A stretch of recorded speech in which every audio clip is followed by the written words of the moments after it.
Fala aí, rapaziada da Rádio Bicuda FM 98,7, a rádio do seu estilo. Domingo, a gente também trabalha, né, meu garoto? Aqui a brincadeira não para e hoje a entrevista será com ele, repórter ESPN Eduardo Afonso, grande torcedor da Portuguesa. E olha, eu tenho certeza que vai ser muito bacana a entrevista hoje com o Eduardo Afonso. Eu aguardo aqui somente ele entrar e agradecendo a toda a rapaziada, né, da Rádio Bicuda FM, a rádio do seu estilo, lembrando que a Rádio Bicuda FM é a rádio que faz grandes transmissões e também estamos nessa empreitada de grandes entrevistas e, é claro, é muito bacana ter aqui, né, esses convidados ilustres. Vou até aproveitar aqui para chamar o Edu, né? Então você já pode chegar aí, você que está acompanhando no rádio também, né?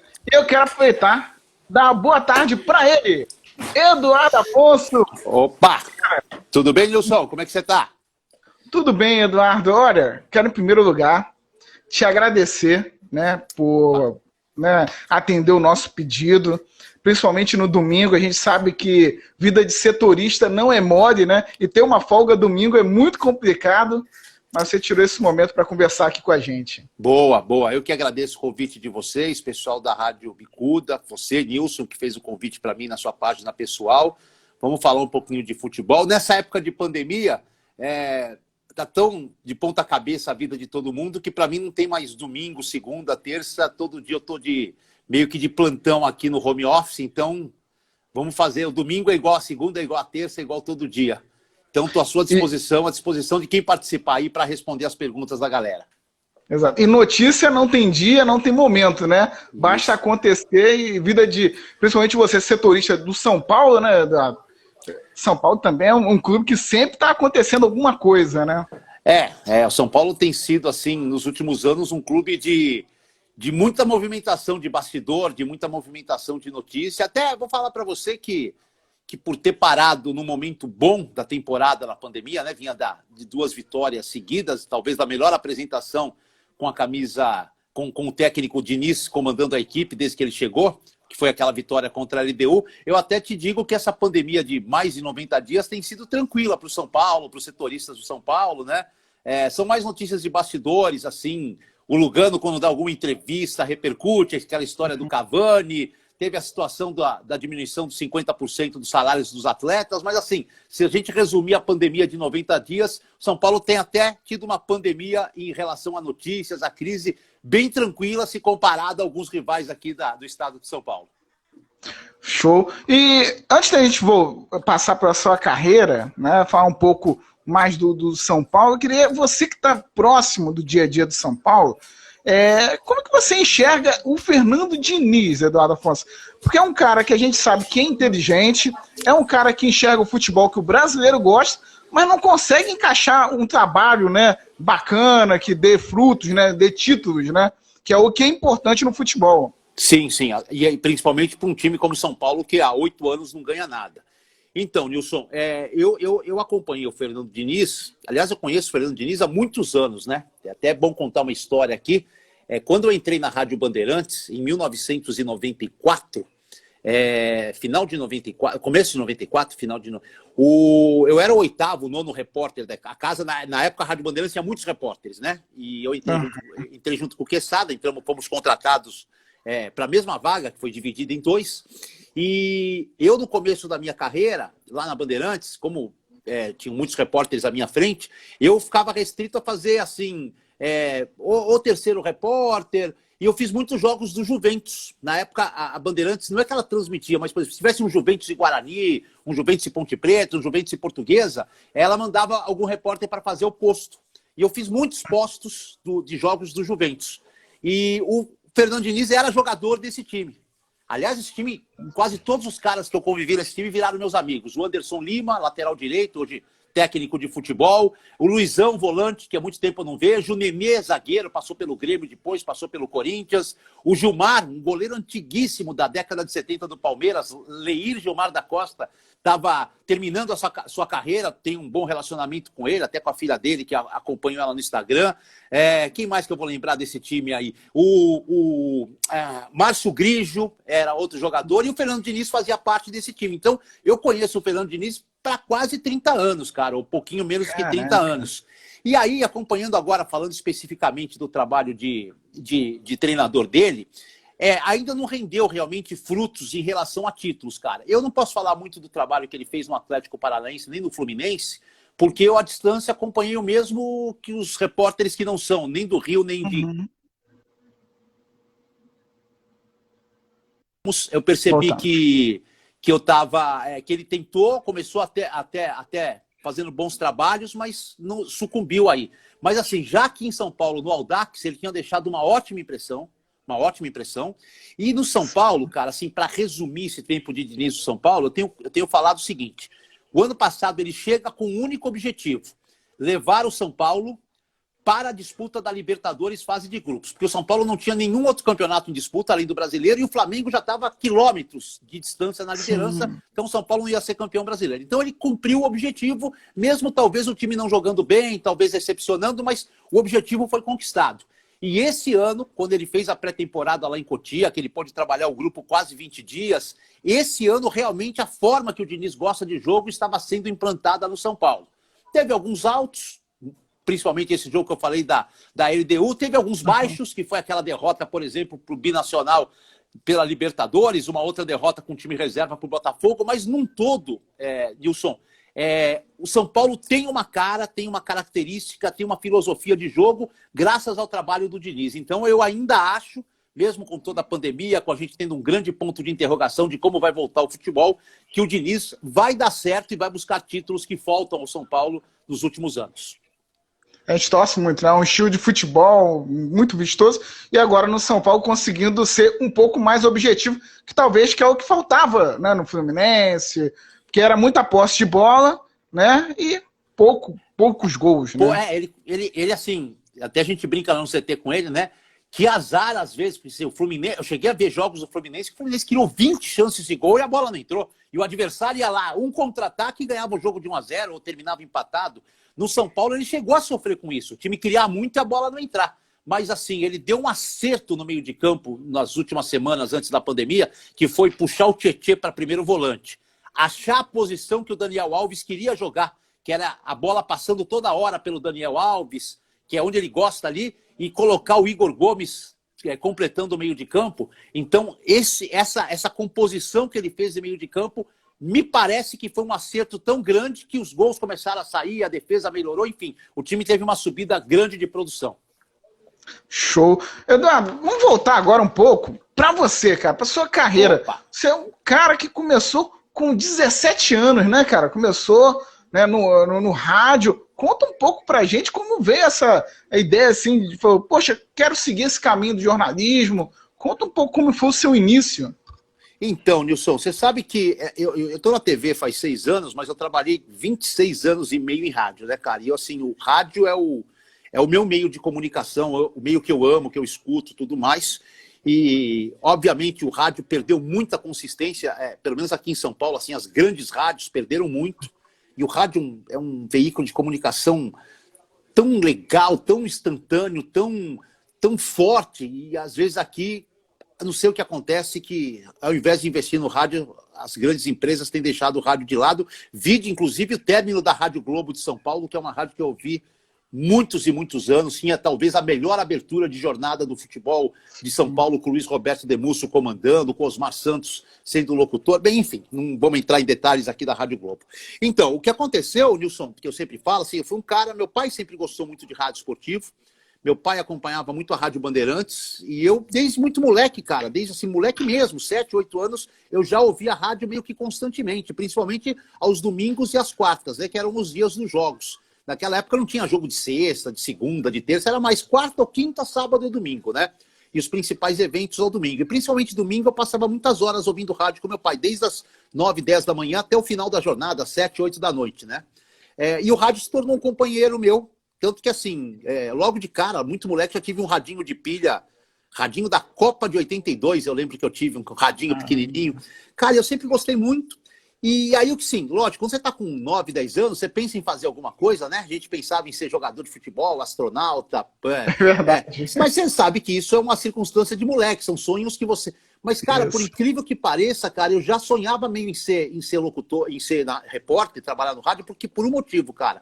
Eu admirava o repórter que acompanhava o meu time para cima e para baixo na Rádio Bandeirantes, cara. Eu torço para a Portuguesa, que é um time que vive um momento terrível na sua história, mas naquela época a Portuguesa era um time muito forte, estava sempre nos principais campeonatos, e eu acompanhava o Eduardo Luiz, o Ligeirinho, o saudoso Ligeirinho, ele era setorista da Portuguesa, cara. Então eu ficava, pô, esse cara tem o melhor emprego do mundo, ele acompanha os jogos, os treinos do meu time, vai para todo lugar, e isso assim, meio que, sabe, aquele negócio assim, meio que me iludiu.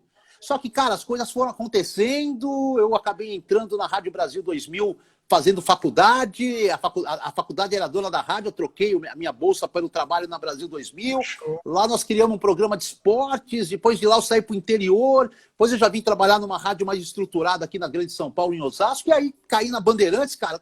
Quando você cai na Bandeirantes, como eu caí com 22 para 23 anos, cara, você fala, já realizei meu sonho, agora é tocar ali para frente, já cheguei e agora tocar. Então foi mais ou menos isso, Nilson. As coisas foram meio que acontecendo na sequência de vida e acabaram deram certo, porque assim, é o que eu digo para todo mundo, cara, eu sou um privilegiado, cara, eu faço o que eu sempre sonhei em fazer, cara, eu não trabalho numa coisa que eu não gosto, que eu só trabalho por causa do dinheiro, ou só trabalho porque eu não consegui trabalhar em outra função. Eu trabalho exatamente naquilo que eu quis fazer, talvez desde lá do sonho de moleque até a realidade quando você entra na faculdade e tudo mais. E Eduardo, o interessante seu, que você é um cara conhecido pelo esporte, mas você também já fez locução mesmo, de programa, né? Sim, de discoteca, tudo. DJ. E você ainda curte ainda dar uma DJ lá? Não curto mais, assim, não faço mais, né? Mas eu fiz meu começo de carreira na Brasil 2000, eu era locutor de horário mesmo, né? Fazia 4 horas, musical, tudo mais. Depois, mesmo lá em Itu, quando eu comecei a fazer jogos do Ituano na equipe de esportes, eu era também, dividia aí, ser repórter da equipe de esportes e apresentador de um horário na rádio de Itu, né? O último que eu fiz, assim, mais ou menos parecido com isso, foi um programa que eu tive na Brasil 2000, quando eu voltei, bem mais pra frente, aqui em 2004, que foi um programa que chamava Prorrogação, que eu fazia eu, o Casagrande e o Nazi, que é o vocalista do Ira. Eu era o âncora do programa, por quê? Porque o Casagrande falava de música, um jogador que fala de música, e o Nazi era um músico que falava de futebol.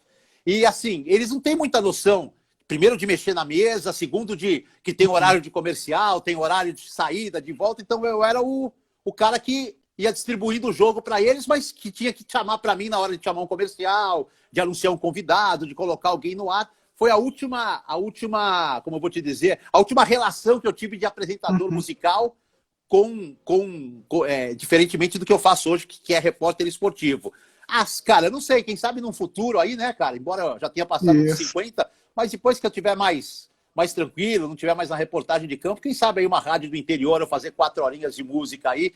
Mas só tem um negócio, Nilson, naquela época, eu por estar começando, eu tocava o que o programador musical programava, né? Às vezes eu mudava uma outra música e tomava umas duras. Hoje, cara, eu adquiri um gosto musical que eu acho que vai ser difícil eu ser locutor sem querer tocar o que eu gosto, entendeu? Sem querer botar nas picapes, modo de falar nas picapes, as músicas que eu gosto. Então, não sei se vai dar certo. A não ser que eu abra uma web e eu mesmo apresente o programa na minha rádio, né? Aí eu faço o que eu quero. Faz uma coisa que o Palmino, né? Eu conversei com ele na sexta-feira. Ele estava falando que estava pensando em abrir uma rádio comunitária. Quem sabe não isso. Surge uma ideia. Se eu abro uma rádio comunitária ou web rádio, aí o programa é meu, aí eu toco o que eu gosto, falo do que eu gosto e tudo mais. Não dá mais para seguir a programação de um outro cara, não, porque tem muita coisa ruim que os caras programam para tocar, cara. Muita coisa ruim. Aquela coisa do rádio comercial, né?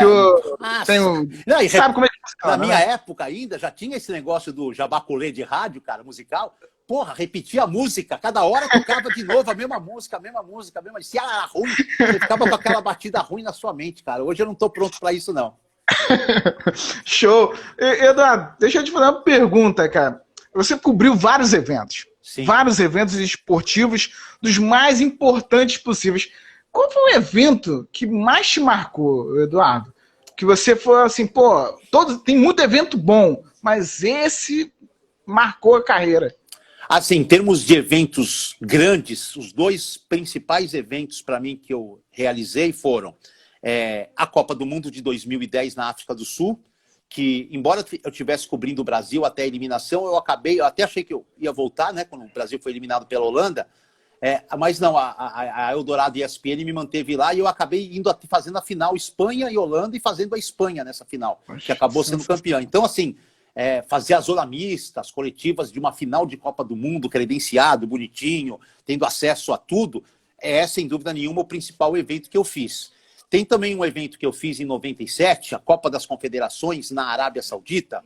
Naquela época, a Copa das Confederações não era no país sede da Copa do Mundo, tanto que a Copa foi em 98 na França, mas a Copa das Confederações foi na Arábia em 97. A FIFA meio que escolhia um país assim que ela queria fazer uma média para fazer a Copa das Confederações.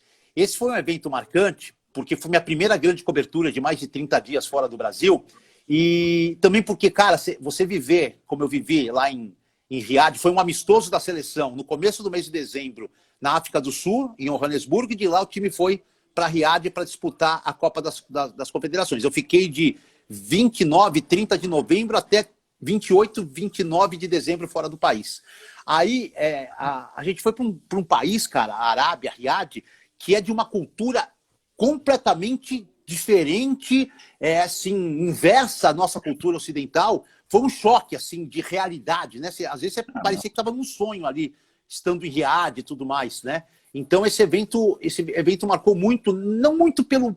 O evento foi importante, lógico, seleções boas, o Brasil bateu o campeão com a Austrália 6-0, tudo mais, foi aquele evento que rasparam a cabeça dos jogadores da seleção, o Ronaldo Fenômeno estava assim, surgindo e o Romário estava muito puto, porque a imprensa estava toda dando atenção ao Ronaldo Fenômeno e não a ele falou, vou arrebentar, e arrebentou, foi chuteira de ouro, foi artilheiro da competição, mas assim, mais do que o evento em si, o país que você passa a viver durante quase 30 dias, cara, num país assim que é muito louco, muito diferente, culturalmente, gastronomicamente, tudo muito diferente da sua realidade. Então esse evento marcou muito. E um Pan-Americano que eu fiz em Mar del Plata, assim que eu entrei na Bandeirantes, cara, eu não tinha nem terminado meu contrato ainda de experiência de 3 meses, me mandaram para Mar del Plata, foi minha primeira viagem internacional, e eu fiquei lá também quase 30 dias, cara, isso também sim, por ter sido o primeiro, por ter sido com diversos esportes, por ter sido conhecer o que era um centro de imprensa internacional, tudo mais, são os 3 que mais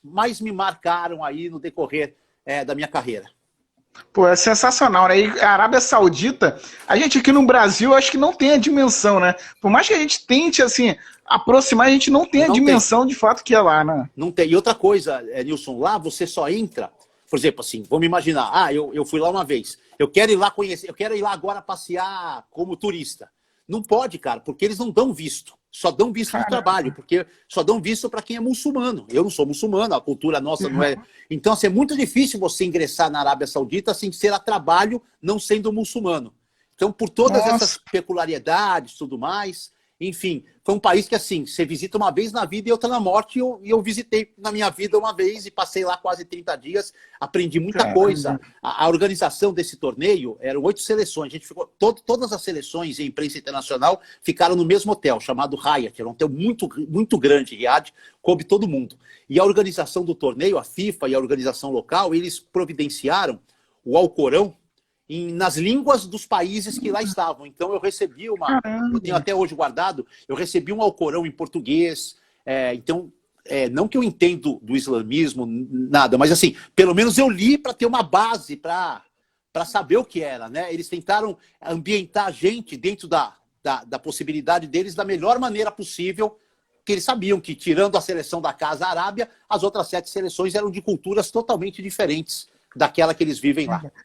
E até para quebrar também a questão do preconceito, né? Que existe um certo preconceito, né? Naquela época nem tanto, viu, Nilson? A gente não tinha ainda... Se tinha, era muito localizado, eu não lembro, mas a gente não tinha, assim, essas ações terroristas de grupos islâmicos, tudo mais. Então, não havia, assim, nem preconceito nosso em relação a eles, e eu não senti nenhum preconceito deles em relação aos ocidentais que lá estavam, cara. É que a cultura é muito diferente. Então você fica, até você se ambientar o país, você demora ali quase uma semana para entender como funciona, para entender os costumes, a cultura, enfim. É que você acaba trabalhando tanto também que boa parte do seu dia você está com a seleção, as horas vão passando, você nem percebe. Mas quando você está em assim, um momentinho de folga, ou umas horinhas no final do dia fazer alguma coisa, tipo, não dá para sair tomar uma cerveja, não dá para ir num restaurante de carne, porque lá eles não consomem carne de vaca. Você não vê mulheres na rua, porque as mulheres lá andam todas cobertas. Enfim, são várias e várias culturas diferentes que dá um impacto assim, muito grande no começo. Pô, sensacional.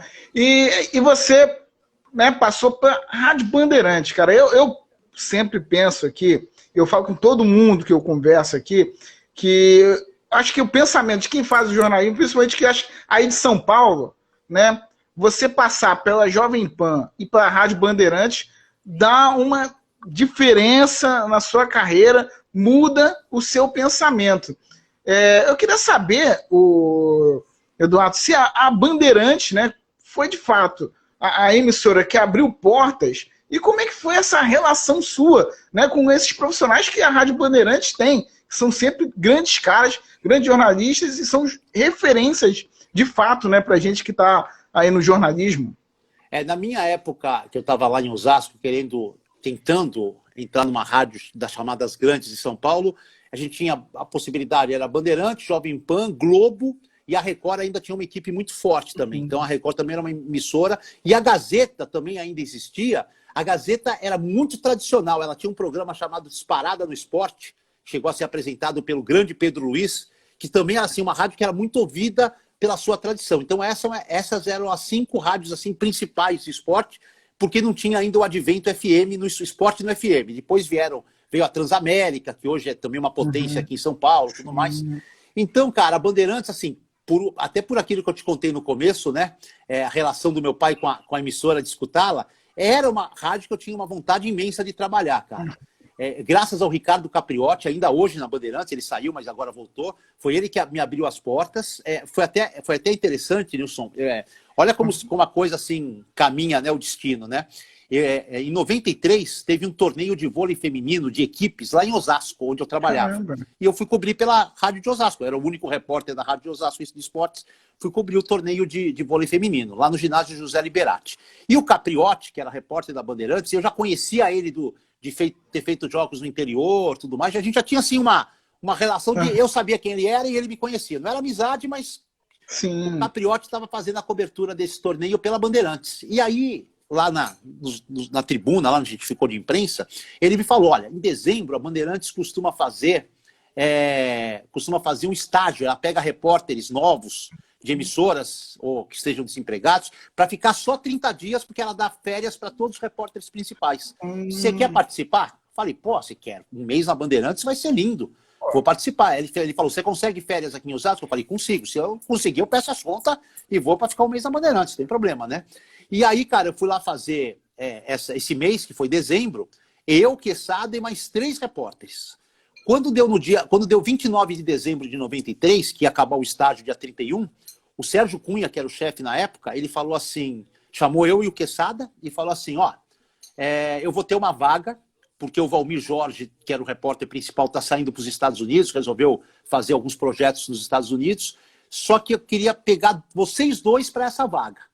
Então, o que vocês querem fazer? Vocês querem se matar aqui, o que sair vivo ao contrato, ou vocês querem dividir o salário do Valmir Jorge, cada um fica com metade, eu contrato os dois? E saiu da sala e largou a gente lá, sozinho, cara. Aí eu olhei pro Quesada e falei, olha, a metade do salário do Valmir Jorge vai ser quase 3 vezes mais que eu ganho em Osasco. E o Quesada falou para mim, pô, a metade dele é tudo, porque eu não ganho nada lá na Rádio de Guarulhos, eu trabalho de graça. Falei, vamos aceitar? Vamos. E aceitamos, 2 fomos contratados, cara. E aí, Nilson, uma coisa que, assim, um aprendizado que eu trouxe para a vida, cara, eu acho que vale para todo mundo. Eu, em Osasco, eu me destacava bastante porque eu, em Osasco, as pessoas que trabalhavam comigo, os meus chefes, o Marquete, o Baltazar, eles eram muito, assim, só voltados para uma coisa, por futebol ali, Palmeiras, Corinthians, São Paulo e tal, e não estudavam o resto. Então, assim, no programa, qualquer assunto que fugisse dos grandes, era eu que que pegava. E eu me achava o máximo. Eu achava assim, nossa, eu sou bom demais, sou fodido, pô, vou chegar arrebentando. Cara, quando eu cheguei na Bandeirantes, que eu fui trabalhar com caras fudidos, aí sim eu fui trabalhar com caras fudidos, eu percebi, cara, que eu não era nada. Eu não era nada. Que eu era insignificante. O meu conhecimento era insignificante dentro daquilo que eu imaginava que eu tinha de conhecimento. Os caras eram muito feras, cara. Eu trabalhei, cara, pra você ter uma ideia, peguei um ano de Fiore Giliotti ainda. Trabalhei com Dirceu Maravilha, depois assumiu. Como comentaristas, Dalmo Pessoa, Roberto Monteiro, como repórteres Capriotti, já estava o Alessandro Sabella, Paulo Edson no plantão esportivo, Tony José, e eu vou lembrar aqui a equipe toda, vou esquecer. Cara, esses caras eram muito bons, cara. E eu achava que era bom, mas depois que eu comecei a estar no meio deles ali na redação, eu percebi o quanto eu tinha que aprender e agradecer por estar naquele meu estágio ainda, de pouco conhecimento, numa rádio tão grande como a Bandeirantes, cara. Então, dessa época para cá, para mim tudo passou a ser aprendizado. Agora mesmo, cara, eu trabalhei 27 anos em rádio e estou há 6 na TV, cara. Eu me considero um repórter aprendiz na TV, cara. Eu não... Só tenho 6 anos de TV, é muito pouco, cara. Lógico, eu trago uma experiência do que eu fiz em rádio, trago uma bagagem, mas só do veículo TV eu sou um novato, cara. Eu sou um cara que precisa aprender muito para chegar ao pote dos grandes repórteres de TV que existiram. Se é que eu vou conseguir chegar um dia, não sei nem se eu vou conseguir chegar. Você é um grande repórter, Eduardo, e eu acho interessante que você tem um jeito, né, muito peculiar e um jeito que se encaixa muito a ESPN. E eu queria saber como é que foi o convite, como é que surgiu, né? Você na ESPN, como é que foi para você, tantos anos de rádio, enfrentar esse desafio, né, de ir para a TV? Então, na verdade, não foi nenhum convite, acabou sendo uma consequência, né, Nilson? Em 2007, a ESPN resolveu abrir uma rádio em parceria com a Rádio Eldorado, que é uma rádio aqui em São Paulo, só para contextualizar para quem não conhece, é uma rádio assim, muito tradicional, porque é do Grupo Estadão, mas é uma rádio muito elitizada, assim, era uma rádio muito classe A e B, assim, sabe? Jornais elitizados, sim, programação elitizada, e que não tinha uma tradição esportiva, nenhuma, zero. Eles tinham um programa de esportes lá de meia, 1 hora, mas falava de vela, falava de atletismo. Nossa. Era um programa eclético, porque era realmente elitizado o programa. Não era um programa... Só nos grandes jogos, grandes finais, é que o repórter ia gravar alguma coisa lá. O futebol tinha uma participação muito pequena na Rádio Eldorado. E eu lembro que eles me chamaram, eu estava na Bandeirantes, a equipe principal da Bandeirantes era, naquela época, o Silvério, que foi um cara que eu trabalhei quase 10 anos como repórter dele na Bandeirantes, Silvério, Mauro Betting, eu e Quesada. Essa era a equipe principal da Bandeirantes. E aí me chamaram, pô, você tem interesse de vir ouvir a oferta? Pô, cara, lógico que a gente sempre tem interesse de ouvir coisa. Um convite sempre é bom, mesmo que você não feche, você se sente valorizado em ter sido convidado, né? Cara, eu fui lá, foi apresentado o projeto, tudo mais, projeto legal. Eu já tinha muitos amigos que trabalhavam na TV, o Plihal tinha sido meu produtor, o Paulo Calçade tinha sido comentarista. Eu conheci algumas pessoas da ESPN, assim, de ter trabalhado com elas na Bandeirantes, e ter visto elas em outras coberturas. Cara, aí, sabe, o projeto me encantou, cara. Me encantou mesmo, assim, o que eles queriam fazer, tudo mais. E, cara, eu acabei topando. Eu tinha 13, quase ia completar 14 anos de Bandeirantes, acabei saindo. Caramba. Pedi as contas. Fui nem mandado embora, pedi as contas. Nossa. Aí eu vou para a Rádio Estadão, para a Rádio Eldorado e ESPN. A rádio realmente, ela entre 2007 e 2012, que foi enquanto ela existiu, ela deu uma movimentada no Rádio de São Paulo, cara. Foi o fato novo do Rádio de São Paulo. Porque nós passamos a fazer tudo, cara. Fizemos Copa do Mundo de 2010. Logo que eu cheguei, eu já fui mandado para Venezuela para fazer a Copa América de 2007. Cara, a rádio fazia tudo. E assim, o Trajano tinha um pensamento, assim, ele era um cara sempre que pensava lá na frente. Por exemplo, eu ia para o Rio fazer um Palmeiras e Flamengo. Se tivesse no dia seguinte um Flamengo e Avaí, ele falava, mas por que a gente não vai transmitir Flamengo e Avaí? Só porque não tem time de São Paulo? Não, mantenha o repórter lá para fazer Flamengo e Avaí também. Sensacional. Então, cara, assim, a gente fazia muita coisa. Eu cheguei a fazer num sábado que não tinha jogo de Paulista, me mandaram para Salvador fazer Vitória Esporte pela Série B, cara. Caramba, porque cara. O pensamento era gigante, era de tipo assim, transmitir tudo, tornar a rádio nacional. Bem, em 2012 o projeto da rádio se desvinculou da Estadão, da Eldorado Estadão. Ficamos um tempo na web, fomos para a Rádio Capital, que é uma rádio muito popular aqui em São Paulo, de uma audiência muito alta, com comunicadores populares, mas também uma rádio que não fazia futebol, então é difícil você buscar o público. Ficamos mais um ano lá, mas também o contrato acabou, não deu, e aí acho que a ESPN pensou, analisou o mercado e disse, o momento não é para rádio, e encerrou o projeto, cara. E aí eu pensei que ia ficar desempregado, eu e todos, assim, foi um momento de muita incerteza, mas o Palomino, que você entrevistou, na época falou, não, eu vou trazer grande parte, ou quem eu puder, da rádio para a TV. E foi quando o Palomino, com o Arnaldo, que era o chefe de redação, Arnaldo Ribeiro, o Tirone, foi quando a gente, eu, Edu de Menezes, Ortega, Felipe Camargo e Loredo, fomos trazidos para a TV, fomos encaixados. A TV meio que adquiriu aquele setorismo que tinha da rádio, me colocou no São Paulo, jogou o Menezes no Palmeiras, o Ortega no Corinthians, o Felipe no Santos e o Loredo fazendo as folgas, cara. Então, como eu digo, não foi um convite, foi uma consequência do término da rádio que eu parei na TV, na ESPN. E é uma coisa diferente, né, Eduardo? Porque o que acontece no rádio, a gente não trabalha com imagem. Você Sim. Fica tranquilo, você trabalha com a voz, você tem que ter toda a tranquilidade, sim, né, e prestar atenção.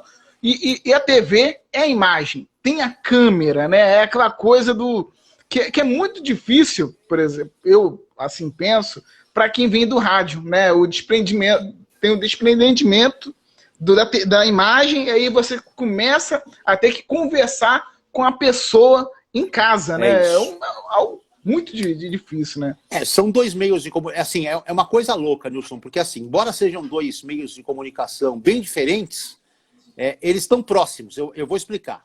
Até pelas minhas dificuldades. As duas principais dificuldades que eu tive no começo na TV foram a minha linguagem, que era exclusivamente de rádio, numa velocidade muito, muito rápida e com aquela puxada de sílaba final que a gente faz na rádio para poder pensar na outra frase que você vai falar. Porque o rádio, você fica tantas horas ao vivo que você cria muletas para sustentar essas horas ao vivo que você fica. Então, eu trouxe muitos vícios de 20 e tantos anos de rádio para a TV que não combinavam com a linguagem da TV. E aí, nesse ponto, eu tive muita ajuda dos meus câmeras, todos eles, todos, sem exceção. Eu ia para os clubes gravar. Quando eu ia gravar o boletim, os caras, não, grava de novo, tá muito rádio, tá puxando a última, tá esticando a última sílaba. Cara, foi um trabalho assim, que se esses caras não ajudam, meus câmeras todos, eu ia ter muita dificuldade além das que eu tive. Esse foi um problema. E o segundo foi o que você tocou, a imagem. Quando você faz um boletim de rádio, seja ele ao vivo ou gravado, você tem que tentar trazer todas as informações. Como você não tem imagem, você tem que trazer todas as informações na sua boca, né? Na TV, a imagem é a maior informação. Você complementa as informações com a imagem. Então, eu demorei para entender isso, eu demorei para conciliar isso. Às vezes eu estava dando informação que a imagem estava mostrando, entendeu? Tanto nos ao vivos como nas matérias gravadas. Mas aí também contei com o Plihal, cara, que para mim é o repórter, se não o melhor, um dos melhores repórteres de TV do Brasil, que pela relação que a gente tinha de quase 25 anos, ele ter sido meu produtor lá atrás na Bandeirantes, cara, ele me abraçou na TV e falou, eu vou te ensinar, Edu, eu vou com você. E não foram poucas vezes que o Plihal ali quase que fechou o VT para mim. Eu só gravava. Ele foi me explicando, ó, vamos decupar, essa imagem tá falando isso, você não precisa repetir. Cara, foi assim, um trabalho de paciência dele e de amizade mesmo em poder me ajudar a superar aqueles 6, 7 primeiros meses mais difíceis. Aí eu vou fazer o contraponto. Hoje, Nilson, você é o cara da comunicação, acompanha... As TVs estão muito parecidas, as TVs a cabo, com o que a gente faz em rádio.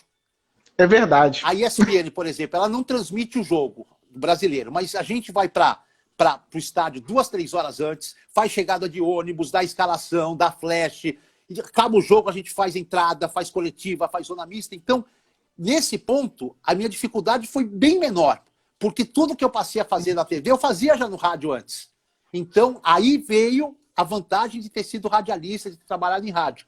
O poder de improvisação no ao vivo que eu consigo desenvolver. Essa é uma das, talvez, a principal qualidade que eu tenho na TV. No ao vivo eu não me perco, eu faço como se fosse pela rádio, só com a preocupação de vez em quando olhar para a câmera, me posicionar, tudo mais. Mas é rádio na veia, cara, é rádio na veia. Então, esse foi o ponto positivo da transição, em contraponto àqueles pontos negativos que eu te falei anteriormente. Sensacional. Eduardo, deixa eu te fazer uma outra pergunta em relação a essa questão agora da TV, né?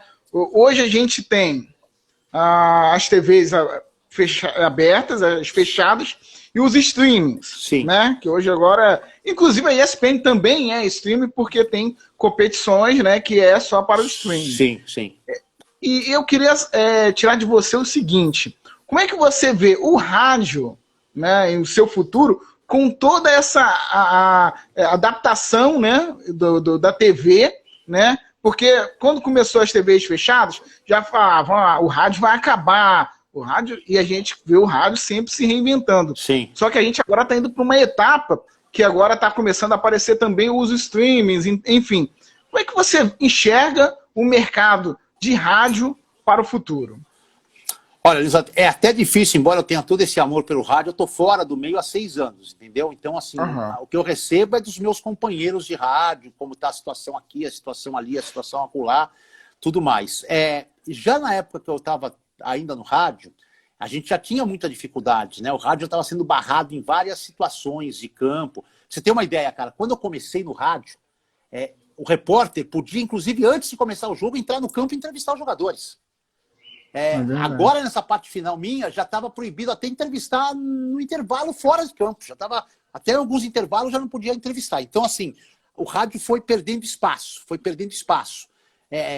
as federações, confederações, as próprias emissoras de TV que detêm os direitos foram limitando o trabalho do rádio, né? E o rádio precisou se reinventar. O que eu acho que aconteceu, né? Eu acho que o rádio, em determinado momento, as grandes rádios, em determinado momento da história, elas fizeram um corpo, quando elas adotaram o tubo, elas fizeram um corpo mole. Vou economizar aqui. E aí o rádio foi perdendo um pouco aquela importância. O pessoal que organiza, ao ver as rádios fazendo um trabalho, às vezes, mal feito por tubo, ou por não mandar mais o repórter nos treinos, o pessoal, o rádio está largando o futebol. E aí meio que começaram a cortar as asinhas do rádio. Então eu acho que as direções das grandes rádios tiveram muita culpa nessa perda de espaço do rádio nos meios esportivos. Para o futuro, cara, eu não consigo assim imaginar uma solução, mas eu penso que ou as emissoras de rádio vão ter que ser segmentadas para buscar um público segmentado, né? Tipo, essa rádio é direcionada a futebol do interior, essa rádio é direcionada ao Flamengo, essa é o São Paulo, essa é o Corinthians, essa não sei o quê. E aí a competição talvez seja só com a rádio oficial do clube, talvez. Ou então, cara, um meio que é muito complicado seria cobrar direitos de rádio, para que o rádio voltasse a ter as coisas que ele sempre teve. E aí, cara, você não pode cobrar os mesmos direitos que você cobra da televisão, porque o rádio fatura muito menos do que a televisão. Mas colocar um direito, assim, dividir, tipo assim, a rádio que pagar o direito cheio, ela vai ter um entrevistado exclusivo por jogo, cabine, tudo bonitinho, que nem a TV tem. Se a rádio pagar só meia cota, ela vai poder participar da zona mista, da coletiva. Se ela pagar 1/4 de cota, ela só vai poder transmitir da posição à coletiva, fazer alguma coisa para que o rádio volte a ter espaço num padrão financeiro que seja compatível ao rádio, entendeu? E as rádios locais, webs ou comunitárias que fazem determinados clubes do interior, que não tem tanto apelo, aí sim essas ficarem com liberdade para continuar transmitindo esses jogos. Eu estou falando isso em relação aos jogos dos times grandes, tudo mais. É um pensamento, mas muito vago, muito superficial que eu tenho, porque eu só vejo o rádio perder espaço, eu não vejo o rádio ganhar mais espaço, só vejo perder, cara. Parece aquele jogo War, cara, o rádio está perdendo toda hora um território e não está conseguindo recuperar os territórios, cara, está quase sendo extinto do mapa, porque as grandes emissoras de TV que detêm direitos, as federações, as confederações, limitam, quase que... Vou falar para você, cara, às vezes eu vejo, parece que tratam os repórteres de rádio como se fossem marginais que estão à beira do campo trabalhando, cara. É muito triste isso, cara, é muito triste. Porque eu conheço profissionais de rádio fantásticos que merecem todo ou mais respeito do que alguns profissionais de TV. Que a maioria até muitas das vezes, né, como a gente aí, paga para trabalhar. Né? Isso. Porque difícil, muito complicado. Lógico. Então, por isso que eu acho que sim, tem que ter um padrão para os principais jogos. E as rádios, por exemplo, uma rádio, vou citar aqui o exemplo de São Paulo, ô Nilson, rádio que cobre o Ituano. Se ela é de Itu, cara, ela ali pode deitar e rolar, cara, sabe? Pô, ela é a única emissora que leva informação. As rádios grandes só vão a Itu quando jogam com os grandes. E quando joga Ituano e Santo André, quem que cobre? A rádio de Itu, então ela tem que ter ela não pode não pode entrevistar, não pode fazer. E os clubes também têm um pouco de culpa nisso, cara. Os clubes têm também tem que dar um pouco mais de espaço para as rádios que cobrem os times locais, entendeu? Pô, é a rádio da cidade, é o público que quer ouvir a notícia do seu time, cara. Entendeu? Se você ficar esperando que a Rádio Bandeirantes fale do Ituano, do Santo André, não vai falar nunca. Entendeu? Tem que dar espaço para a Rádio de Santo André, para a Rádio de Itu, para a Rádio de Novo Horizonte. Essas rádios têm que ter, nos jogos em casa, principalmente, uma liberdade maior de trabalho.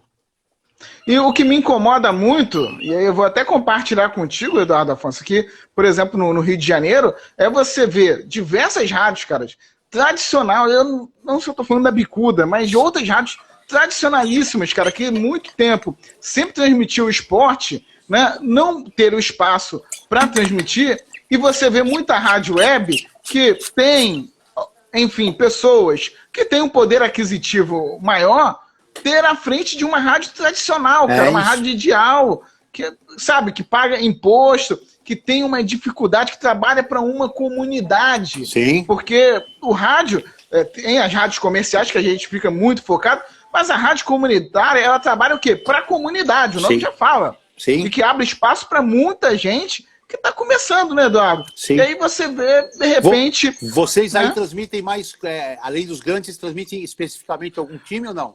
Então, a gente aqui, o que acontece? Por causa propriamente disso que você está falando, a gente tem uma dificuldade danada, por exemplo, de transmitir jogos do Madureira, então, né, de times, porque tem a questão da SES, que é muito cara, a gente trabalha com comunidade, e aí a gente fica refém de transmitir os mesmos jogos das rádios grandes e muitas das vezes jogos internacionais. Então, quer dizer, é uma competição, assim, vamos até dizer, desleal, né? Porque... Sim. Agora, você acha que convém comigo, Nilson? Se vocês, por exemplo, quisessem fazer assim uma coisa mais voltada ao Madureira, vocês teriam que ter acesso, teriam que ter liberdade, local no estádio para trabalhar, um bom local para o repórter trabalhar, uma possibilidade do Madureira ao final do jogo, por vocês estarem em todos os jogos, ceder ali um ou dois personagens para uma exclusiva pós-jogo. É isso que eu falo. A rádio tem que segmentar. E o clube e a federação, ou a entidade, qual é que seja, tem que ajudar isso, cara. Entendeu? Senão o que acontece? Vão ficar transmitindo Flamengo e Vasco junto com a Rádio Globo, a Rádio Tupi, a Rádio não sei o quê. Pô, quando vocês podem estar fazendo um trabalho muito, não melhor em termos de... Mas assim, prestar para a comunidade lá que torce para o Madureira é um trabalho legal, cara. Entendeu? Eu quando comecei aqui, a gente começou fazendo... Eu sou de Caxias, Duque de Caxias, no Rio de Janeiro.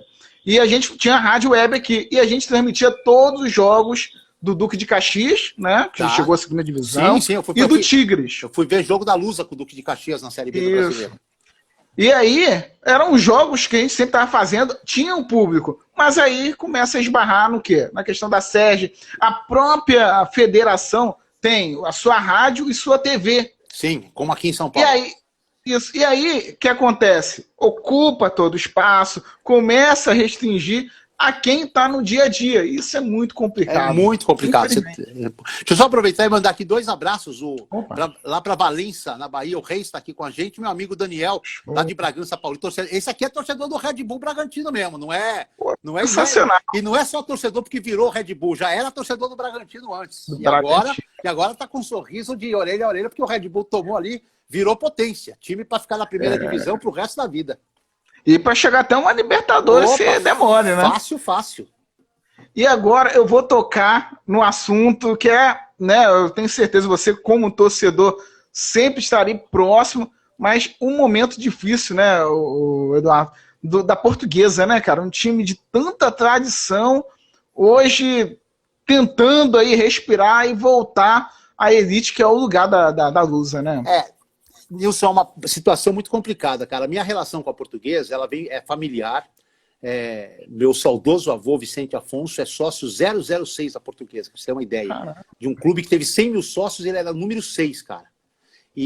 Porque ele, na época em que a Lusa comprou o Canindé do São Paulo, ele fez um investimento muito grande, ajudar, e aí recebeu da diretoria como, digamos, uma consideração, já que eles não podiam pagar o investimento, o fato de ser sócio benemérito 006, né? Então, eu não tinha como escapar de torcer para a Lusa, meu pai frequentava o estádio, eu acabei indo com eles muito cedo, já com 5, 6 anos eu ia ao Canindé, e, enfim, acabei sendo torcedor da Lusa, e sou mesmo, não sou torcedor para falar que eu torço para um grande, e não quero falar e me escondo, eu sou torcedor mesmo, não tenho problema nenhum em falar isso, tudo mais, cara. Embora cubra o São Paulo há tanto tempo, 22 anos, que boa parte das pessoas associa meu nome a torcer pelo São Paulo. É verdade. Mas, enfim, faz parte, né? E, cara, a Portuguesa, ela até assim, mais ou menos a metade da década de 90, começo dos anos 2000, ela conseguiu caminhar, se a gente imaginar aqueles cavalinhos do Fantástico, né, aquela pista imaginária, ela conseguiu caminhar ali ao lado dos grandes, não à frente, mas ali não muito longe, sabe, com uma distância de um corpo, porque ela era um time que tinha uma tradição muito grande, embora não tivesse uma grande torcida, perto dos rivais aqui de São Paulo, mas ela era um time que tinha cedido muitos jogadores para a seleção, ela tinha, enfim, uma história que é o mais importante, uma dignidade e tudo mais. Em determinado momento dos anos 2000 para frente, com algumas direções desastradas e que ficaram muito piores ao final de 2010, principalmente com a entrada do pior presidente da história, o Manuel da Lupa, que foi aquele responsável pela queda, pela escalação, por não perceber a escalação irregular do Everton, a Portuguesa começou a se distanciar, cara, muito.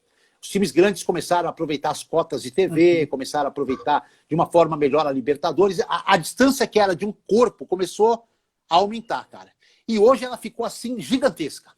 Então eu não consigo mais imaginar, com essa distância que foi atingida hoje, eu não consigo mais imaginar a Portuguesa voltando a disputar a Série A do Campeonato Brasileiro com 20 times apenas, entendeu? Ela está muito distante da estrutura, da torcida, das cotas. Cara, hoje o lugar da Portuguesa bom, como torcedor eu falo assim, se ela conseguisse voltar para a Série B, disputasse a primeira divisão de São Paulo, até com chances de repente, brigar por título, assim, os times meio divididos na época dos estaduais, Libertadores e tudo mais, aí de repente ela, ali pelos caminhos beirando, né, como mineiro beirando, podia até brigar por um título ou outro, e na Série B, cara, ficar ali entre os 20 da Série B, e vai, de vez em quando, uma vez a cada 10 anos, dar uma pingada na Série A, jogar uma Série A e voltar para a Série B, como faz o América de Minas, sim, os times que batem e voltam aí, né, se tem o América, poderia citar outros. Cara, esse seria um sonho já perfeito, cara. Mas acho que até isso vai ser muito difícil acontecer, Edilson, porque nesse momento a gente tem uma administração nova no Canindé esse ano. Eu nem conheço direito o presidente, eu até fui convidado antes da pandemia para ir lá conhecê-lo, mas eu não tive a oportunidade. Eu fiquei muito tempo afastado do Canindé, fiquei 2 anos afastado do Canindé com a gestão anterior, porque o cara que foi o ex-presidente era um jornalista, eu trabalhei até para o pai dele, e que na época da eleição ele tinha, assim, dos caras que se apresentaram como candidatos, ele é o que tinha mais experiência no futebol, por ser um cara que transmitia jogos, que vivia o futebol. E ele passou uma plataforma que parecia assim, se não era salvação, ia aos pouquinhos recuperar a Portuguesa, cara. Só que ele não fez nada, piorou, o time perdeu divisão, quase caiu para a 3ª divisão de São Paulo, provou ser um total incompetente, mais incompetente ainda do que alguns que passaram lá. Então, fiquei muito desgostoso com a Portuguesa e passei a acompanhar só de perto, sem poder ir e tudo mais, até porque a qualidade dos jogos era muito ruim. Enfim, eu sei lá se eu fiz certo ou errado. Às vezes eu penso que fiz certo, às vezes eu penso que fiz errado. Agora, cara, a Portuguesa está querendo, mesmo sem dinheiro nenhum, está querendo voltar a se modernizar, está querendo recuperar um pouco da distância, cara, sabe? Diminuir de 500 para 450 quilômetros de distância para os demais. Cara, eu estou muito confiante. Foi uma pena a paralisação. O Português tinha entrado já numa fase de classificação da Série A2. Acho que até brigaria pelas vagas. Mesmo durante a pandemia, a Portuguesa manteve aí 95% do elenco, ainda contratou 3 jogadores. Então mostra que os caras estão querendo fazer um trabalho legal. As redes sociais da Portuguesa têm sido assim muito ativas em promoções. Outro dia mesmo ela fez um amistoso com a América do Rio. Foi bem legal, né? Que o pessoal comprasse ingresso, cada número de ingressos dava um gol. O jogo acabou 14-8 para a Lusa, mas mostrou que as duas torcidas se uniram nessa brincadeira de pandemia, de Covid.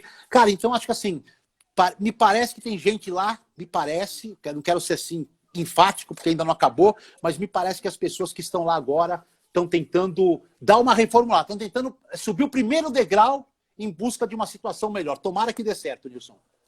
E o que me incomoda, Eduardo, em relação aos times grandes, né? Porque um tempo atrás, né, nos estaduais, os times grandes, os jogadores que não eram aproveitados nos times principais, eram emprestados para os times pequenos, né? Sim. E no caso, a Portuguesa é time grande. Eu considero Portuguesa, assim como a América, time que tem história, que tem título, é time grande, né? E eram jogadores emprestados. O Duque de Caxias mesmo, quando subiu na Série B, quem não sabe, o Madison, que jogou no próprio Santos. Jogou no Vasco.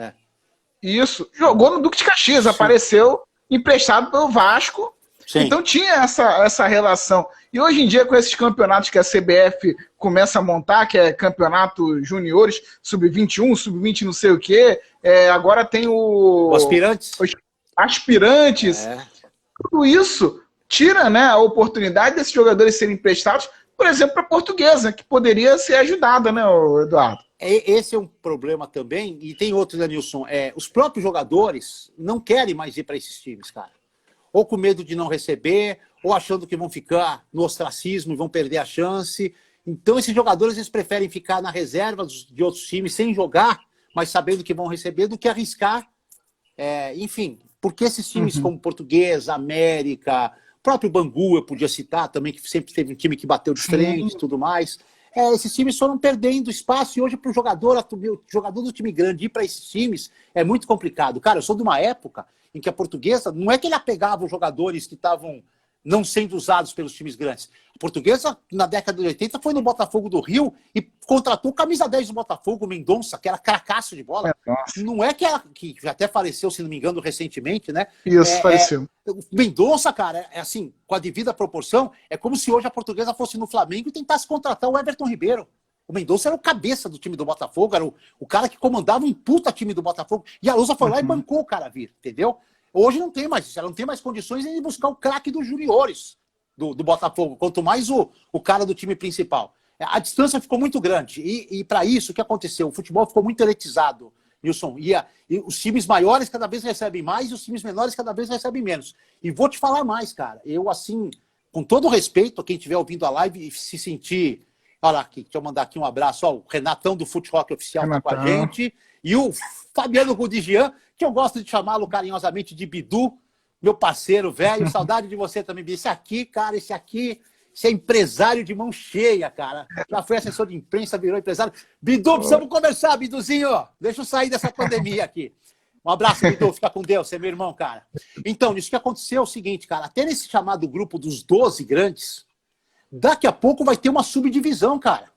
Daqui a pouco alguns times já vão ficando para trás, cara. Com todo respeito, o próprio Botafogo está começando a ficar para trás, esses 12. O Cruzeiro já ficou para trás com essa toda a loucura que aconteceu lá e queda. O Fluminense se não abriu o olho.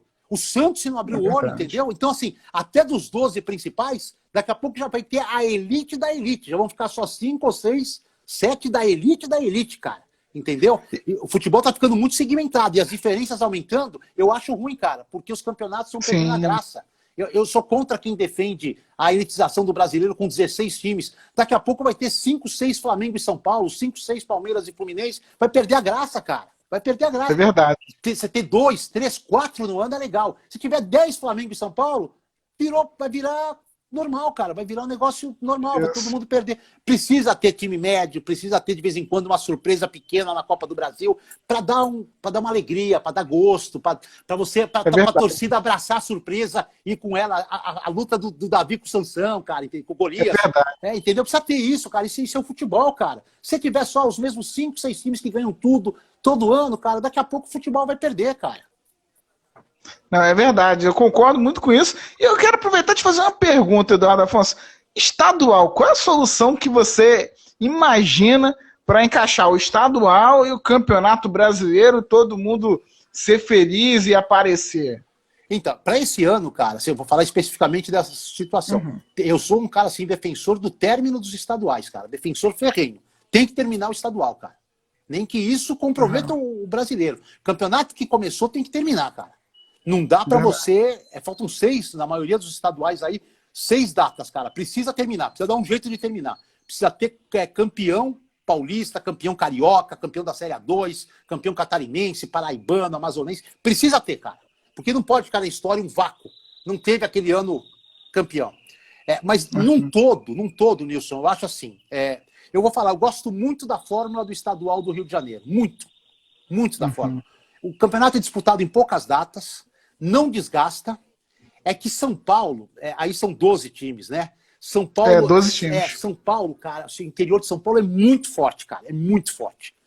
Você ter 12 times só no estadual de São Paulo é muito complicado. 16 eu já acho pouco. O estadual aqui devia ter 20, aqui não tem data.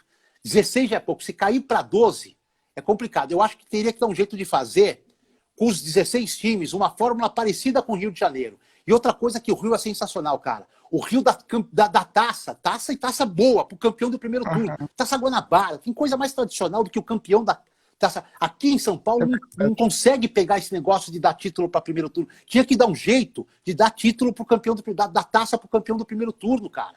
Porque esse o campeonato não fica morto no começo, ele já vale alguma coisa logo nas primeiras rodadas, entendeu? Inventar uma taça, vai ser difícil arrumar um nome tão tradicional e tão simpático como Guanabara, mas tem que arrumar um jeito de dar taça para o campeão do primeiro turno, dar taça para o campeão do segundo turno e fazer uma grande final envolvendo esses dois campeões. Eu não consigo imaginar como, mas tem que arrumar um jeito, viu, Nilson? Isso aí é uma das poucas coisas que aqui no Rio de Janeiro a gente, né, dá para exportar para fora, que inclusive até na Série B isso acontece, essa Taça Santos Dumont, e a outra agora fugiu da cabeça. Legal, isso é legal. Tem que ter taça. Taça motiva a torcida, cara. Taça motiva a mídia, motiva o jogador, motiva o futebol. Não importa que é só de um turno. É taça, cara. Vai estar lá na galeria. Você imagina o Madureira faz uma campanha fantástica no primeiro turno, campeão da Taça Guanabara, cara. Tá lá na galeria da história do clube, cara. Entendeu? É verdade. Não tem como não ter taça. Agora fazendo uma pergunta, que já está encaminhando aqui pro finalzinho, Eduardo Afonso. Boa. E geralmente eu vou no caminho de dar um conselho à rapaziada que está fazendo jornalismo, ou então, né? Mas eu vou abrir mão disso e vou te pedir para você contar uma história curiosa indo acompanhar um jogo da Portuguesa, cara. Você e o Flavinho, né, que também é torcedor. Tem vários. O Jorge Nicola, né, também. Que a live de vocês foi sensacional, cara. Boa.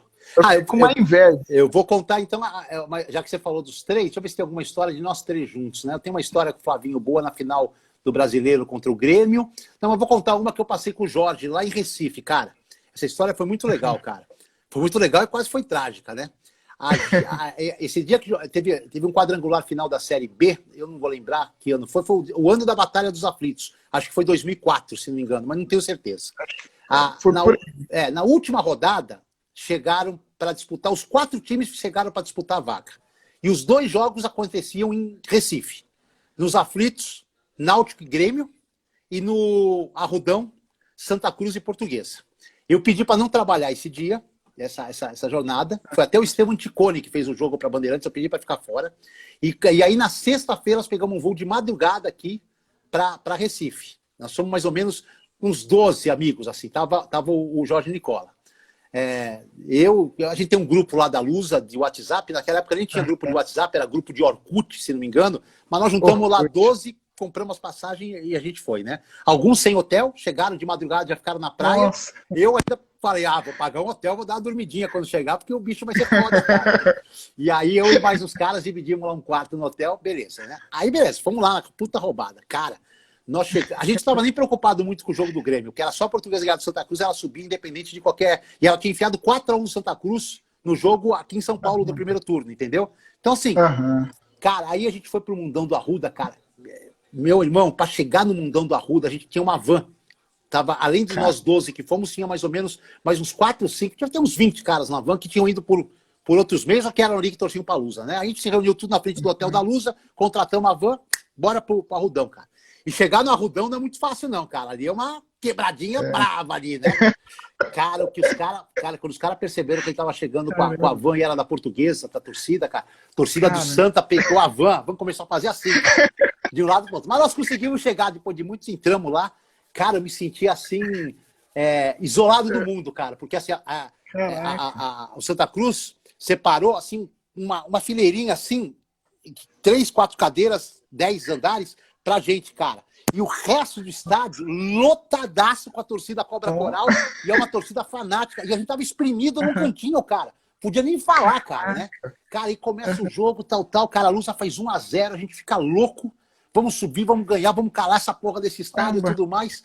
Cara, aí tinha um centroavante na Lusa, cara, um angolano chamado Johnson, cara. Eu não esqueço até hoje, como eu xinguei esse cara. Ele perdeu 2 gols, cara, assim, debaixo do gol do cara. Era 2-0, acabou, entendeu? Aí, no final das contas, o Santa foi lá, virou o jogo, ganhou de 2-1, subiu. Bem, beleza. E a gente não estava muito sabendo da história da Batalha dos Aflitos, né? Eu não estava com rádio, não estava com nada. Aí nós pegamos, voltamos ali com a van no hotel que estava Portuguesa, ficamos lá, a gente ia pegar um voo, tipo assim, 10 da noite para voltar para São Paulo, né? Aí a gente chega, aí a gente ficou sabendo, lá o Grêmio subiu também porque ganhou do Náutico, parece que uns caras expulsos, tal, mesmo assim virou, mas a gente não tinha muita noção da grandiosidade do ato do Grêmio, né? Cara, quando a gente chega no embarque para São Paulo, olha que azar. O voo era Recife, Guarulhos, Porto Alegre. Estavam nós 12 e só a torcida do Grêmio, cara. Só a torcida do Grêmio voltando, cara. Cara, e aí já ali na fila de embarque, já começou os caras a sacanear a gente e tal. Meu amigo, saiu uma confusão, cara. Teve que entrar a ANAC, polícia do aeroporto, nós fomos presos, levados num canto, nós 12 ali. E os caras aí, eles embarcaram primeiro, eles mudaram tudo.